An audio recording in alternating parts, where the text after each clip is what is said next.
Hello students, कैसे हैं आप लोग। आई होप आप लोगों की पढ़ाई बहुत अच्छी चल रही होगी। आज का जो हमारा टॉपिक है वो है रॉक्स यानी कि चट्टान। तो मुझे बताइए कि चट्टान किसे कहते हैं। देखिए, चट्टानें जो होती हैं वो विभिन्न प्रकार के खनिजों का क्या होती है, समूह होती है। जैसे फॉर एग्जांपल के लिए आप ऐसा बोल सकते हैं कि मान लीजिए कोई भी ऐसी चट्टान है, ठीक है, तो उसमें क्या क्या पाए जाते हैं। जैसे मान लीजिए समटाइम्स किसी चट्टान में चूना पत्थर पाए जाते हैं, किसी चट्टान में बलुआ पत्थर पाए जाते हैं। तो मैंने बताया कि जो चट्टानें होती हैं उसमें कई बार ऐसा होता है, आपने देखा होगा कुछ चट्टानें जो होती है वो काफ़ी भुरभुरी होती है, यानी कि आपने अगर उस पर थोड़ा भी जैसे कि मारा या फिर जोर दिया तो वो चट्टानें जो है हो जाती है, वो टूट जाती हैं। ऐसा क्यों होता है पता है, क्योंकि वो चट्टानें जो होती है वो बलुआ पत्थर की बनी होती है। कुछ चट्टानें जो थोड़ी मजबूत होती है वो चूना पत्थर की बनी होती है। कुछ चट्टानें देखा होगा आप लोगों ने जो समुद्र के किनारे बहुत ही उस तरीके वाली चट्टान होती है जो जिसकी सतह जो बोल सकते हैं काफ़ी ज़्यादा चिकनी होती है, उसे बोल सकते हैं कि संगमरमर की चट्टानें। ठीक है, तो इस तरीके से बोल सकते हैं कि इनका जो निर्माण है वो एक ही प्रकार के खनिज से हुआ है। किससे? चट्टान से। लेकिन चट्टान क्या करती है, डिफरेंट टाइप का रूप ले लेती है। तो फिर वो बलुआ पत्थर के शेप में आ जाती है या चूना पत्थर के रूप में आ जाती है, संगमरमर के रूप में आ जाती है। एक ही प्रकार की चट्टान जब अपना रूप बदलती है तो वो डिफरेंट टाइप के पदार्थ या खनिज पदार्थों में कन्वर्ट हो जाती है। बेसिकली आप ऐसे समझ सकते हैं आसान भाषा में। अब आगे बढ़ें।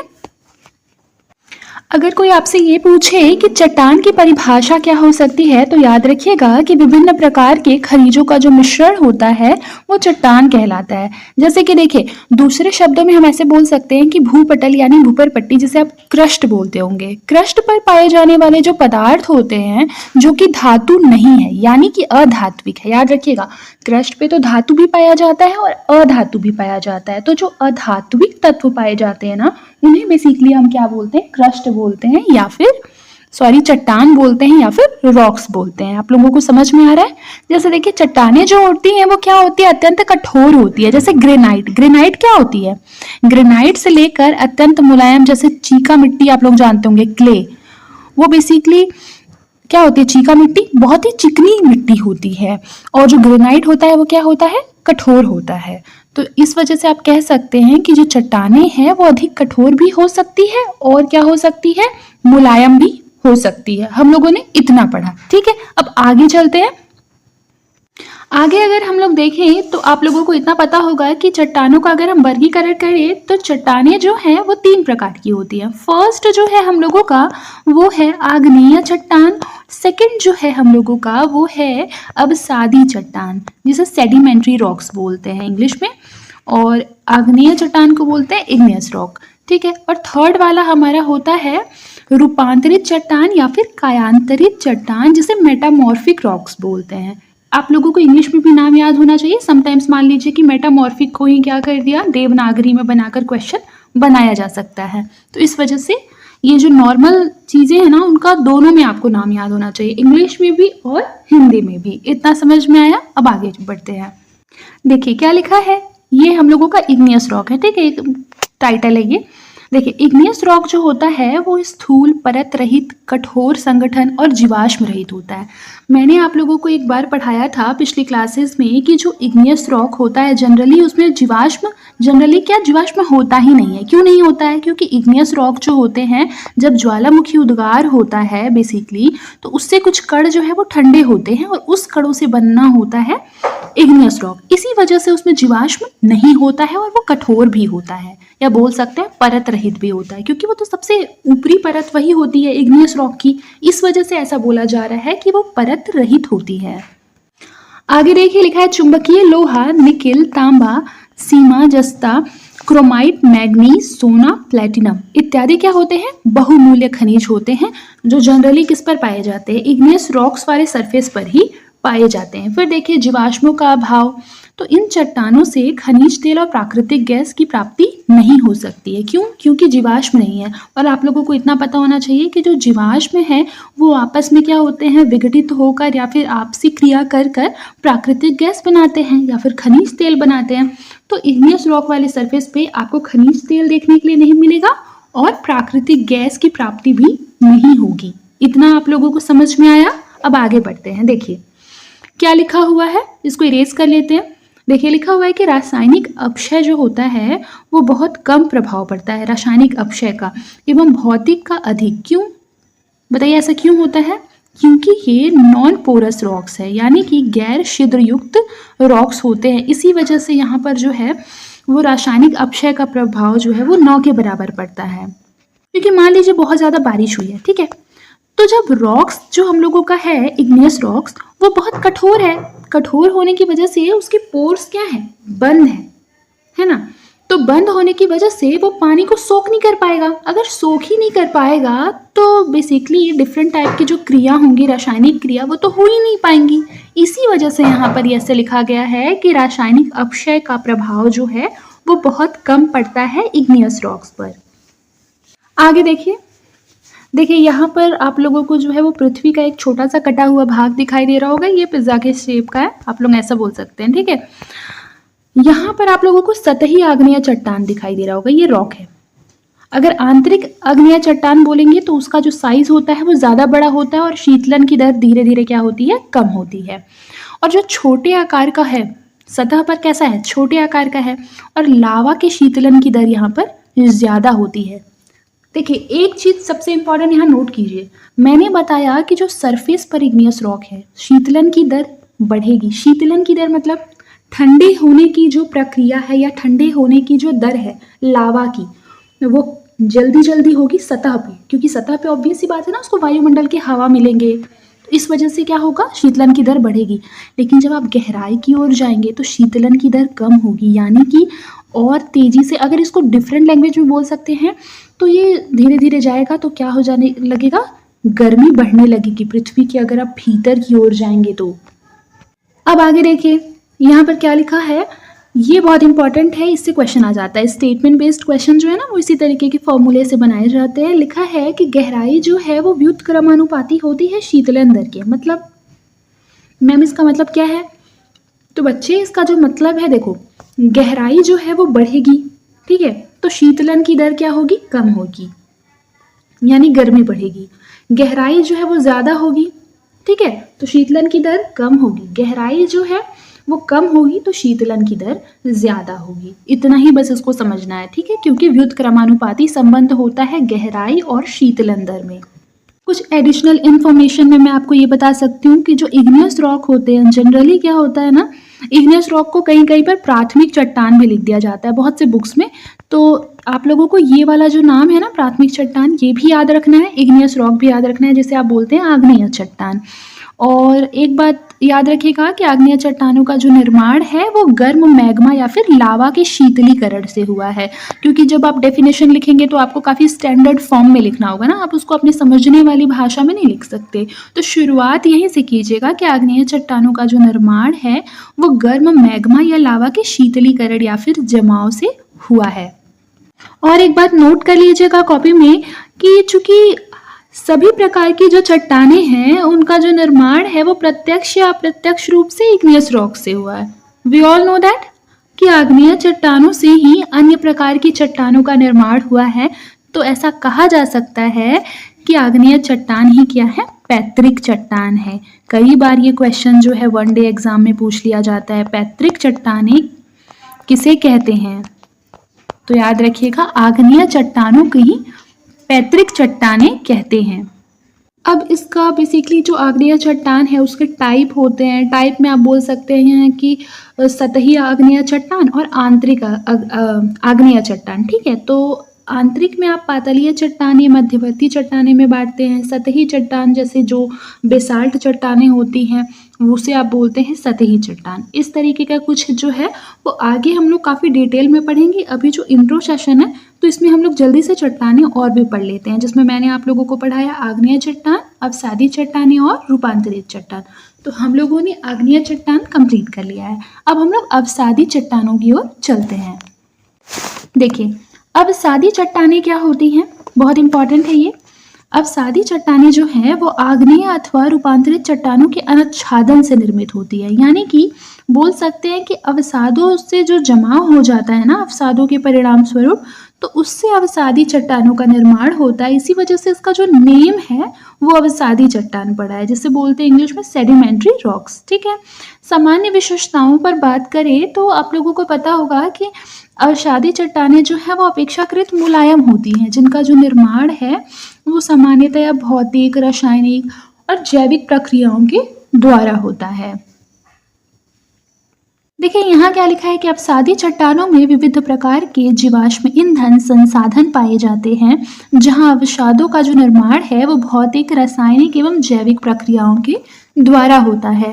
आगे लिखा है कि अवसादी चट्टानें जो हैं वो छिद्रयुक्त अथवा प्रवेश यानी पोरस होती हैं, अर्थात जब वर्षा होगी तो क्या होगा, अवसादी चट्टानें उसे सोख करेंगी, और जब अवसादी चट्टानें इसको सोख कर लेंगी तो क्या होगा, डिफरेंट टाइप के रासायनिक क्रिया होंगे। रासायनिक क्रिया के परिणाम स्वरूप कैसा होगा, चट्टानों में भी धीरे धीरे क्या आएगा, रूपांतरण आएगा।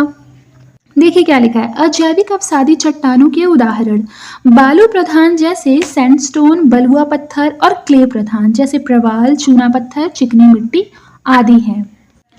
आगे देखिए, सिलिका की मात्रा जो है वो व्युत्क्रमानुपाती होती है घनत्व की, यानी कि कोई चट्टान का अगर घनत्व ज़्यादा है, मैंने कहा किसी चट्टान का यदि घनत्व जो है वो ज़्यादा है तो ऑब्वियस सी बात है कि उसमें सिलिका की मात्रा क्या होगी, कम होगी। घनत्व अगर क्या है, कम है, तो यानी कि सिलिका की मात्रा ज़्यादा होगी। देखिए आप लोगों को क्या इतना पता है कि अम्लीय चट्टानें और क्षारीय चट्टानें किसे बोलते हैं, ये बहुत इंपॉर्टेंट है देखिए आपके लिए, क्योंकि इस पे बहुत सारे क्वेश्चन बनाए जा सकते हैं। तो एक बार मैं आपको इसको रफली समझा देती हूँ। देखिए मैंने बताया अम्लीय चट्टान, ठीक है, इसको नोट कर लीजिएगा। अम्लीय चट्टान क्या होता है, अम्लीय चट्टान वह चट्टान होती है जिसमें सिलिका की मात्रा जो है वो लगभग 65 to 85% तक होती है। याद रखिएगा इस बात को, ठीक है। तो इसको बोलते हैं अम्लीय चट्टान। और क्षारीय चट्टानें किसे बोलते हैं, क्षारीय चट्टानें वह चट्टानें जिसमें सिलिका की जो मात्रा है वो लगभग 45 to 55% तक होती है। अब देखिए कुछ ऐसा एग्जाम्पल भी होगा जो आपको देना होगा, ठीक है। मान लीजिए क्वेश्चन में आ गया कि 4 तरीके के जो है वो चट्टानों के नाम लिख दिए और बोलेगा कि इसमें से अम्लीय चट्टान कौन कौन से हैं। तो एक बात याद रखिएगा, अम्लीय चट्टानों में ग्रेनाइट आता है, पिच स्टोन आता है, रायोलाइट आता है, ठीक है। और क्षारीय चट्टानों में आता है बेसाल्ट और गैब्रो। अभी आप आगे पढ़ेंगे कई बार आएगा बेसाल्ट चट्टानें। देखिए हम लोग यहाँ पर पढ़ रहे थे, मैंने आप लोगों को बताया कि अम्लीय चट्टानें और क्षारीय चट्टानें क्या होती हैं। देखिए एक और बात, अगर कोई आपसे ये पूछे कि भारत में प्रायद्वीपीय भाग में सबसे ज़्यादा जो है वो कौन से चट्टानों का विस्तार पाया जाता है, तो आप लोगों का आंसर होगा आग्नेय चट्टान। क्या होगा, आग्नेय चट्टान। याद रखिएगा कि भारतीय भूभाग में सबसे अधिक मात्रा में पाया जाने वाला जो चट्टान है वो है आग्नेय चट्टान। अब आगे बढ़ते हैं। एक और बात कि प्रायद्वीपीय भारत जो है उसमें महाराष्ट्र में अवस्थित अजंता की गुफाओं जो अजंता की जो गुफाएं हैं जो कि बेसिकली कौन से स्टेट में है, महाराष्ट्र में। आप लोगों को पता है कि वो गुफाएं जो है वो किस प्रकार से बनाई गई है, तो याद रखिएगा पहले वो एक बड़ा सा चट्टान हुआ करता था, वो बेसिकली क्या था, आग्नेय चट्टान था और उसको काट करके बनाया गया है अजंता की गुफा। अब हम लोग कुछ रिलेशन जानेंगे, जैसे फॉर एग्जाम्पल के लिए देखिए, मान लीजिए सिलिका जो है वो ज़्यादा है, ठीक है, तो अम्लीयता क्या होगी, बताइए। सिलिका अगर ज़्यादा है किसी भी चट्टान में तो अम्लीयता क्या होगी, अम्लीयता भी ज़्यादा होगी। यानी कि आप कह सकते हैं कि सिलिका और अम्लीयता में बेसिकली अनुक्रमानुपाती संबंध होता है या समानुपाती संबंध होता है, ठीक है। यानी कि जब सिलिका की मात्रा बढ़ेगी तो अम्लीयता बढ़ेगी और सिलिका की मात्रा कम होगी तो अम्लीयता भी क्या होगी, कम होगी। यानी आप बोल सकते हैं कि सिलिका का जो नेचर होता है वो क्या होता है, अम्लीय होता है। सिलिका का नेचर कैसा होता है, अम्लीय होता है। फिर उसके बाद एक और चीज देखिए कि अगर सिलिका जो है, सिलिका की मात्रा ज्यादा होगी तो विस्फोटकता क्या होगी, वो भी ज्यादा होगी। अगर सिलिका की मात्रा कम होगी तो विस्फोटकता भी क्या होगी, कम होगी। विस्फोटकता का मतलब होता है, आप लोगों को पता होगा कि कोई चीज जो है अगर विस्फोटक है तो उसमें आग लगते ही के साथ क्या हो जाता है, धमाका होता है, उसी को इसमें कहा गया विस्फोटकता। फिर देखिए, मैंने आप लोगों को कल की क्लास में पढ़ाया था कि अगर सिलिका जो है वो बेसिकली अगर ज़्यादा होगा किसी भी चट्टान में, यानी कि उसका घनत्व क्या है वो कम होगा। सिलिका की अगर मात्रा कम होगी तो घनत्व ज़्यादा होगा, यानी कह सकते हैं कि सिलिका और घनत्व के बीच व्युत्क्रमानुपाती संबंध है। फिर मैंने आप लोगों को कल की क्लास में पढ़ाया था कि अगर सिलिका है, ठीक है, सिलिका की मात्रा ज़्यादा होगी तो चिपचिपापन जो होगा वो कम होगा, सॉरी चिपचिपापन जो है वो ज़्यादा होगा, और अगर सिलिका की मात्रा कम होगी तो चिपचिपापन भी कम होगा, और सिलिका की मात्रा ज़्यादा होगी तो चिपचिपापन भी क्या होगा, ज़्यादा होगा। तो आप कह सकते हैं कि सिलिका और चिपचिपा या फिर गाढ़ापन में अनुक्रमानुपाती संबंध होता है। इसको मैं एक बार लिख देती हूँ ताकि आप लोगों को अच्छे से समझ में आ जाए और आप लोग नोट कर ले। अनुक्रमानुपाती का ऐसे निशान बना देंगे और यहाँ लिख देंगे चिपचिपा, ऐसे आप नोट कर लीजिए इसको। इतना समझ में आ गया हो तो अब हम आगे बढ़ते हैं। अब हम लोग रूपांतरित चट्टानों के बारे में जानेंगे, जिसे आप इंग्लिश में बोलते हैं मेटामॉर्फिक रॉक्स। ठीक है, देखिए जो आग्नेय या फिर अवसादी चट्टानें हैं, अगर उसमें बेसिकली ताप या दाब लगने से कुछ ना कुछ क्या होगा, चेंजेस होंगे, जिसे आप बोल सकते हैं कुछ ना कुछ ऐसे परिवर्तन होगा, ट्रांसफॉर्म होंगी चीजें, तो उसे बेसिकली आप क्या कह सकते हैं कि वो रूपांतरित चट्टानों में कन्वर्ट हो जाएगा टाइम के साथ। तो बेसिकली अगर डेफिनेशन पर आए तो आप ऐसे कह सकते हैं कि आग्नेय या फिर अवसादी चट्टानों के तापमान एवं दाब अथवा दोनों में परिवर्तन के परिणाम स्वरूप जो चट्टान बनते हैं उन्हें रूपांतरित चट्टान कहते हैं या फिर कायांतरित चट्टान कहते हैं। देखिए वास्तव में क्या होता है ना, ताप एवं दाब दोनों के प्रभाव से या फिर उच्च तापमान की जब स्थिति बनती है तो कुछ रासायनिक क्रिया होते हैं। रासायनिक क्रिया के परिणाम स्वरूप आग्नेय या फिर अवसादी चट्टान जो है उसमें इतना ज्यादा परिवर्तन होता है कि वो रूपांतरित चट्टानों के रूप में जो है वो चेंज हो जाती है। एक और बात बताइए, क्या रूपांतरित चट्टानों में जीवाश्म होते हैं? क्वेश्चन है ये आप लोगों के लिए। बताइए मुझे कि क्या रूपांतरित चट्टानों में जीवाश्म होते हैं? तो याद रखिएगा कि जो रूपांतरित चट्टान है उसमें जीवाश्मों का क्या होता है, अभाव होता है, यानी इसमें जीवाश्म नहीं पाए जाते। एज इट इज उसमें भी नहीं पाए जाते थे, किसमें, आग्नेय चट्टानों में। जबकि जो अवसादी चट्टान है उसमें जो है वो जीवाश्मों का जो अभाव है वो बेसिकली क्या होता है, अवसादी चट्टानों में जीवाश्मों का अभाव नहीं होता है, यानी जो बेसिकली आप बोल सकते हैं जीवाश्म जो होते हैं वो अवसादी चट्टानों में पाए जाते हैं, आग्नेय चट्टानों में नहीं पाए जाते हैं, और रूपांतरित चट्टानों में भी जीवाश्म नहीं पाए जाते हैं। देखिए ये आपका रॉक साइकिल है। इसमें सबसे पहले आप लोगों को दिखाई दे रहा होगा ये इग्नियस रॉक। मैंने पढ़ाया ये इग्नियस रॉक सबसे पहले बनता है। इग्नियस रॉक जो है वो किससे बनता है, मैंने बताया था लावा और मैग्मा से मिलकर बनता है इग्नियस रॉक। बेसिकली लावा या जो मैग्मा है वो ठंडा होता है तो इग्नियस रॉक में कन्वर्ट हो जाता है। अगर हम इग्नियस रॉक पर बहुत ज़्यादा टेम्परेचर या फिर उसके दाब में परिवर्तन लाएं तो क्या बनेगा, रूपांतरित चट्टान। इग्नियस रॉक में परिवर्तन के फलस्वरूप ही अवसादी चट्टान भी बनते हैं। याद रखिएगा, रूपांतरित भी बनते हैं और अवसादी चट्टान भी बनते हैं। और अवसादी पर भी अगर आप हीट में चेंज लाएं या फिर प्रेशर में चेंज लाएं तो उससे भी क्या होता है, रूपांतरित चट्टान बनता है। इतना समझ में आ रहा है? अगर यहाँ तक समझ में आया तो फिर हम आगे बढ़ते हैं। अब देखिए कंक्लूजन की ओर अगर हम लोग चलते हैं तो आप लोगों को जितना भी मैंने पढ़ाया उसके हिसाब से आप कुछ जो है वो कंक्लूजन लिख सकते हैं कि चट्टानें आपके लिए क्यों इम्पॉर्टेंट है। तो याद रखिएगा कि जो चट्टानें हैं वो चट्टानी संरचनाएं न सिर्फ स्थलाकृतियों की दृष्टि से महत्वपूर्ण होते हैं बल्कि इनमें कुछ ऐसे विभिन्न प्रकार के क्या होते हैं, खनिज संसाधन होते हैं जो उपयोग की दृष्टि से क्या है, बहुत ज़्यादा इम्पॉर्टेंट है।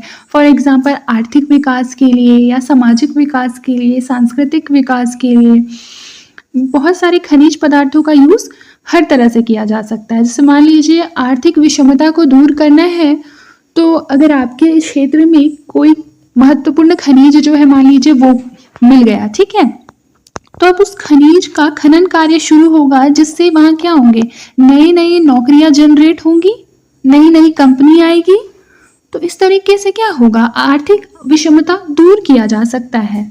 तो इस वजह से आप बोल सकते हैं कि खनिज पदार्थों का इम्पोर्टेंस जो है वो मानव जीवन में बहुत ज़्यादा है। आई होप आप लोगों को समझ में आ रहा होगा। आज के लिए बस इतना ही, मिलते हैं नेक्स्ट क्लास में। तब तक के लिए अपना ख्याल रखें और मन लगाकर पढ़ाई करते रहें।